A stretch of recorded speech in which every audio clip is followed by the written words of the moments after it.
د لادرکه کسانو د کمیشن لاړه سپریم کورټ کې جمع کړی شوی تازه ریپورت کې ویل شوی چې د نومبر میاشت کې د 101 نورو کسانو د لادرکه مقدمه درج کړی شوی دي او 80 کسان خپل کورون ته رسیدلی دي د کمیشن دغه ریپورت تر مخه د نومبر تر 13 نیټې په مجموعي توګه درج کړی شو د لادرکه کسانو د مقدمو شمیره 9113 رسیدلی چې پکې 8916 کسانو مقدمه سر ته رسول شوی دي د لادرکه کسانو د حقونو کارمندان د کمیشن په کارکردګۍ نیوکه کوي او وایي چې د کمیشن اصل کار یوازې شمیرې خودل نه بلکې د خلکو لادرکي اسباب خو موندلو چې پکې کمیشن پاتې راغلي دي د لادرکه کسانو کمیشن عدالت ته د پرمختګ راپور وړاندې کړو د بېدرکه کسانو پلټنې کوونکي د کمیشن په کال 2019 کې د ستر عدالت په حکم جوړ کړی شوی خو د بشري حقوقو کارمندان د کمیشن په کارکردګۍ پوښتنې را برسېره کوي د لادرکه کسانو د حقوقو د پاره د کارکونکو سازمان ډیفنس اف هیومن رائټس مشره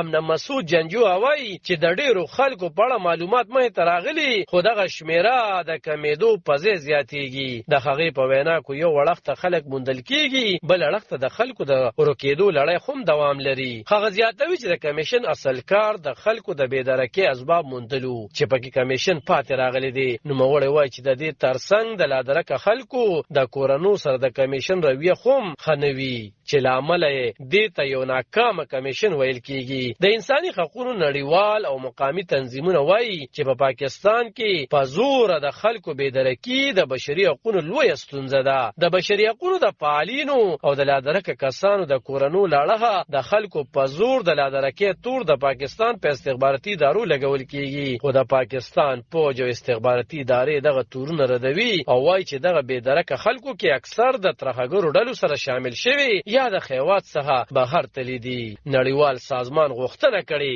چې د جبري لادرکو عمل باید سمدستي پای ته د ورسیږي او د لادرکه کسانو په اړه معلومات د هغوی کورنو ته وړاندې کړي شي عالم خان شیرپو دلبر نیوز 400